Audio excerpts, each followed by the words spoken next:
Ayan po, magandang hapon po sa bawat isa po sa atin at Merry Christmas po. At ngayon po, tayo po ay magpapatuloy po sa gawain po ng Panginoon at naniniwala po ako na kahit tayo po ay maraming ginagawa sa araw na ito dahil ngayon po yung araw ng pinagdiriwang po natin yung Pasko o yung sinasabi nila na ito yung araw ng kapanganakan ng Panginoong Yesus. Amin po ba? So tayo po mga Kristiyano ay ayun nga ho, patuloy po natin sineselebrate araw-araw yung pagmamahal ng Diyos. At sa ating po, sa hapon na ito, nawa po na sa maayos na sitwasyon at kalagayan po tayo sa araw na ito habang tayo po ay nagdidiwang po ng kapanganakan po ng Panginoong Hesus po natin. And sige po, tayong lahat po ay yumuko at panandilian po muna tayong manalangin. Ama, sa pangalan ni Hesus, O Diyos, tinataas po namin sa inyo ang hapon na ito, Panginoon. Dalangin namin, O Diyos, ang bawat isa sa amin, Panginoon. Patuloy na turuan mo kami sa mga salita mo. Paalalahanan mo kami, Panginoon. At ito'y magsilbing encouragement, tayo makatulong sa aming spiritual na pamumuhay, Panginoon. At mas lalo ka pa naming makilala, O Diyos. Lord, ingatan mo bawat isa at ikaw, Panginoon, na magturo sa amin sa hapong ito. Salamat po, Ama, sa pangalan ni Jesus. Amen. Ayan po, magandang hapon po sa bawat isa po sa atin. At ito po yung araw na yan, lahat po tayo ay mga abala, busy, pero pagdating po sa salita ng Diyos ay walang busy-busy. Amen po. So patuloy po tayong makikinig at makikinig ng salita po ng Diyos. At ayun ho, related naman po yung pinag-aaralan po natin. Topic po natin yung Christ came to do things. Amen po, naparito si Jesus o dumating si Jesus dito sa lupa kasi may mga ginawa siya. Or ito yung mga ginawa niya. At napasadahan na po ng mga pastor po natin yung mga ilang outline po kung ano yung mga bagay na ginawa po ni Jesus nung na siya ay naparito po sa lupa. At ngayon po tayo po ay nagse-celebrate po ng Christmas. At sabi nga po, ang Pasko wala naman talaga siyang specific na buwan o date kung kailan talaga pinanganak si Jesus, tama po ba? Pero syempre nakasanayan po natin na i-celebrate po yung diwa ng Pasko, yun ay walang iba kundi si Kristo. At sa ating po mga kasyado, sabi nga po, araw-araw sa atin po ay Pasko kasi araw-araw na sa atin si Kristo, hindi lang po December 25. Amen po. So simulan po natin, number 11 na po tayo. Sabi niya, Christ came to do things. Number 11, put away from sin. Sabi niya, put away sin. Amen po. Dito po sa Hebreo 9:26 po, kung may mga Bible po tayo, basahin po natin. Ang sabi niya po dito sa Hebreo 9:26, kung hindi ngayon, kailan sanang paulit-ulit na siya'y mamatay mula pa ng likhain ang sanlibutan. Subalit minsan, lamang siyang nagpakita, ngayon matatapos na ang panahon, upang pawiin ang kasalanan sa pamamagitan na kanyang inialay. Dito po, sabi niya po dito, sa Jesus po, nung siya po ay naparito po sa mundo, dumating siya dito sa lupa, ito po yung isa po sa mga ginawa po niya. Yun ay walang iba, kundi sabi niya, put away sin. Yung alisin tayo o tanggalin tayo sa kasalanan. Sa anong paraan? Sabi po dito, upang pawiin ang kasalanan sa pamamagitan ng handog na kanyang inialay. Sa King James Version po, ang nakalagay po doon sa pinakadulo, put away sin by the sacrifice of himself. Ngayon, sa anong paraan po ba paano ba pinakita ni Jesus yung pag-aalay po ng buhay niya? Ito po yung panahon na bigay niya yung buhay niya po sa ating mga tao. Amen po. Kung saan hindi naman lingid sa atin na hindi naman si Jesus ang nagkasala, kundi tayong mga tao. Pero ito po, ang buhay po ni Jesus ay tinakda para sa sanlibutan. Amen po. Dahil sabi nga po sa Mateo 1:21, ito po yung panahon na yung isang anghel po ay nagpakita kay Jose. At ano po ang sinabi ng anghel? Sabi niya, siya'y manganganak ng isang lalaki at ang pangalang itatawag mo sa kanya ay Jesus, sapagkat ililigtas niya ang kanyang bayan sa kanilang mga kasalanan. So doon pa lang po, kahit po sa Old Testament, nakatakda na po ang buhay ni Jesus para po sa ating lahat ng mga taong makasalanan dito sa sanlibutan. Para saan? Sabi po dito, put away sin. Tanggalin tayo, alisin tayo sa pagkakasala. So gano'n po kung paano niya inihandog yung buhay niya, alang-alang po sa ating lahat ng mga tao. Na kung saan po sa Jesus po, siya po ay naging regalo po sa atin. Lalo na po ngayong Christmas season, di ba? Season po ng Kapaskuhan, sineselebrate po natin yung kapanganakan po ni Jesus. Marami tayong matatanggap na regalo. Amen po. Kahit saan ka tumingin, merong matatanggap na regalo. Sabi nga po, kapag Pasko, ito yung araw ng bigayan.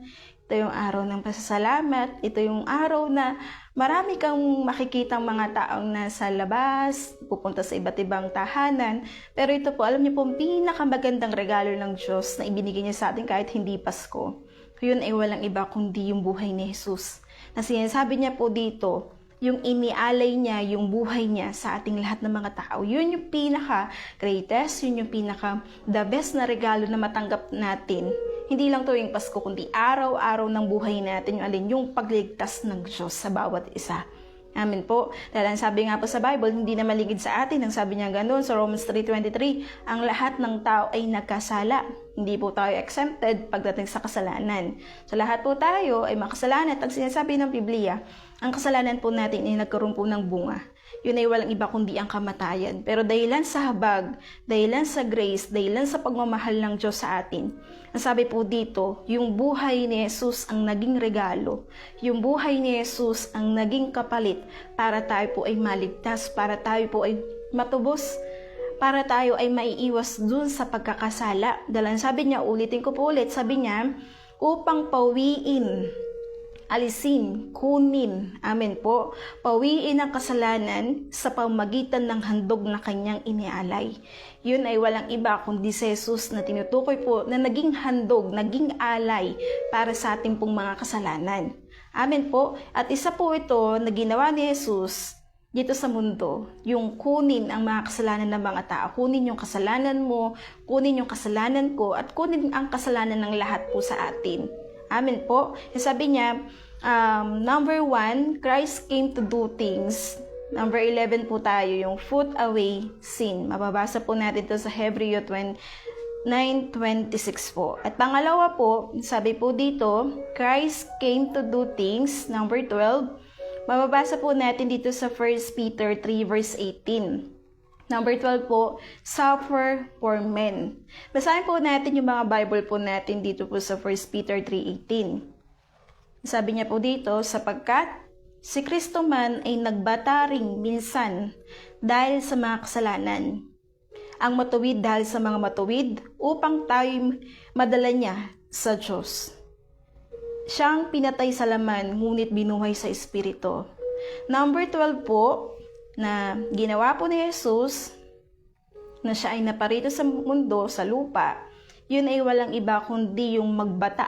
Amen. Ano yung magbata? Sabi po dito yung naghirap siya.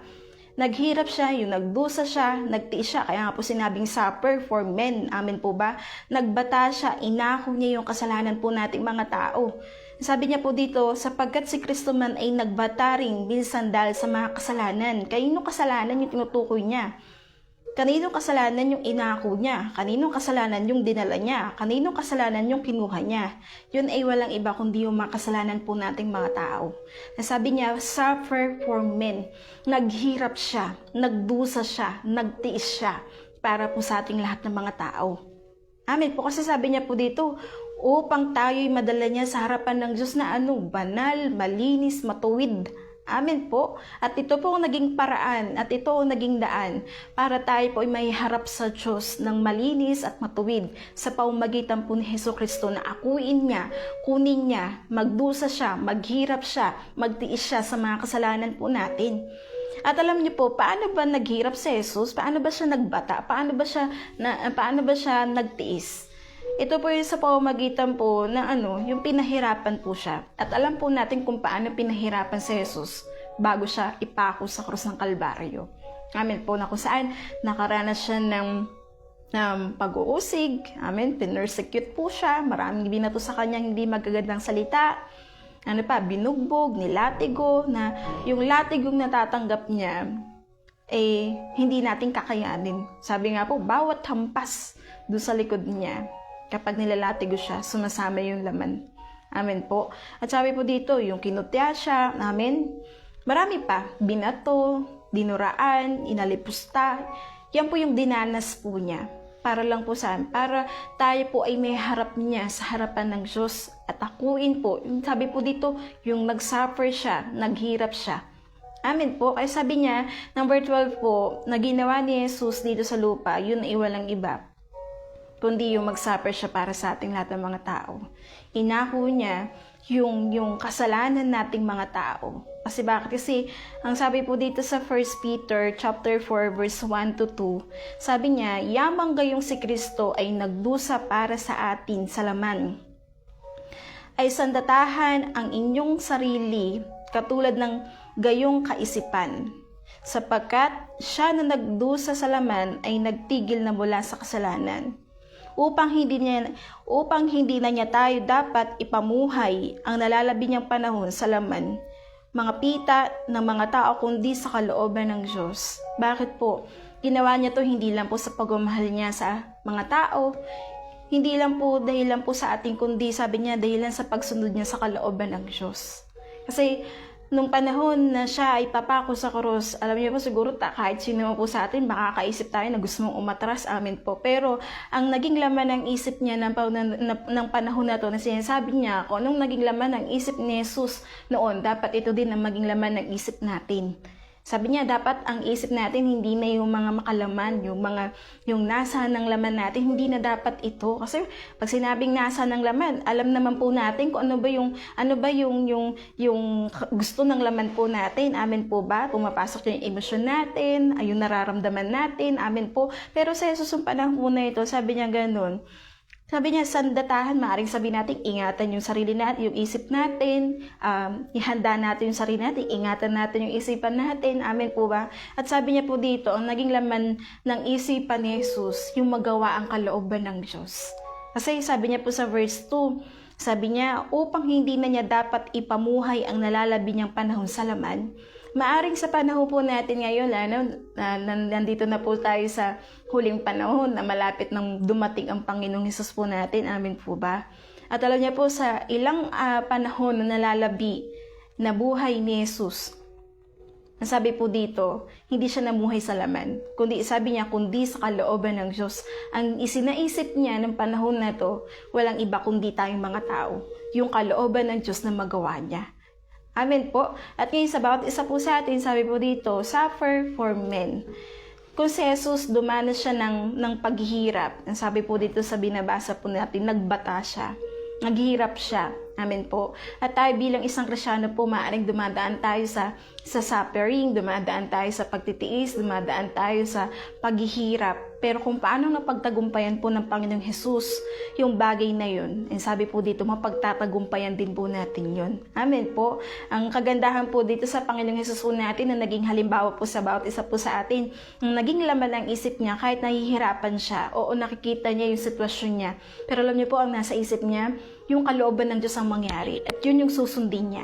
Sa bawat isa po sa atin, dumadanas man tayo ng paghihirap, dumadanas man tayo na nahihirapan ka, mayroon kang mga bagay na pinagtitiisan. Ang sabi niya, ang dapat na isaisip at isapuso natin, yung kalooban pa rin po ng Panginoon po natin, kung paano ginawa ni Jesus nung panahon na siya ay naririto sa lupa. Yun ay walang iba kundi gawin, tuparin, ganapin ang kalooban ng Diyos. Kung ano yung pinapagawa sa kanya ng Diyos ng panahon na siya ay narito sa lupa.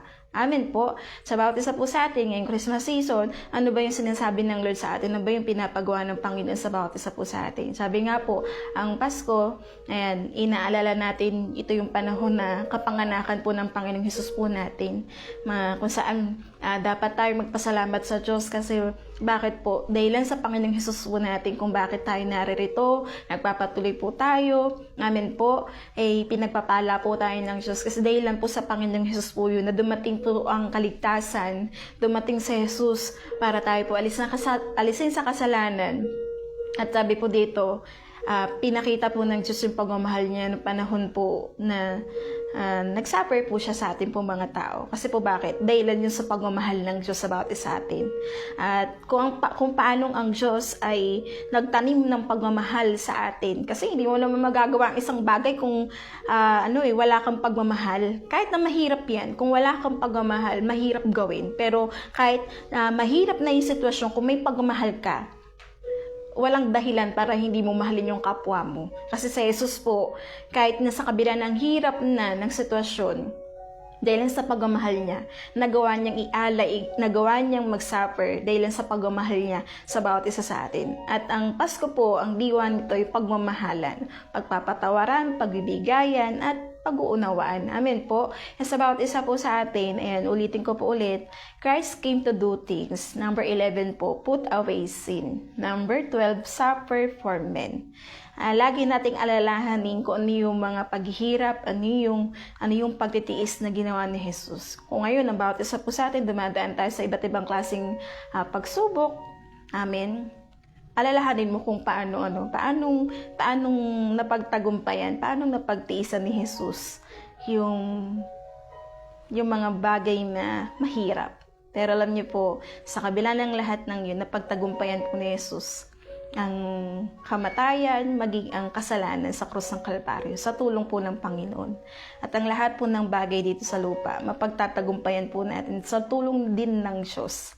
At lagi nating i-remind yung sarili natin kung ang Panginoon Jesus, na pagtagumpayan niya yung bagay na ito, mapagtatagumpayan ko din ito. Kasi bakit? Naging halimbawa sa atin si Jesus kung ano yung ginawa niya sa krus ng Kalbaryo, kung paano siya maghirap, at kung paano niya napagtiisan yung bagay na ito dahil sa kalooban ng Panginoon.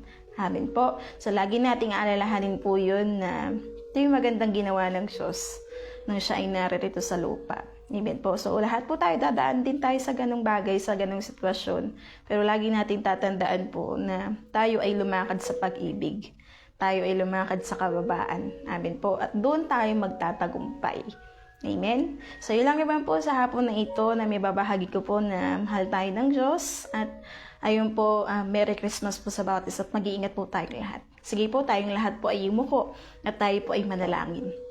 Amen sa pangalan ni Jesus, O Diyos, kami ay nagpapasalamat sa inyo, Panginoon, sa hapong ito, sa mga pagturo mo.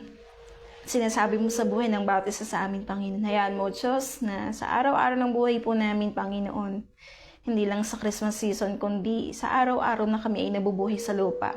Paalala mo sa amin, Panginoon, yung mga bagay na ginawa mo dito, Panginoon.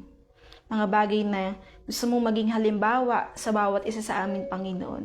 Kaya mo, Diyos, na maging encouragement sa amin, Panginoon, yung mga salita mo. Magsilbing kalakasan namin ito at ikakapatuloy namin sa buhay Kristiyano namin. Lord, ingatan mo bawat isa at pagpalayo, Panginoon, ng mga anak mo nakinig sa hapong ito at maging sa mga makikinig pa. Salamat po, Ama, sa pangalan ni Jesus. Amen.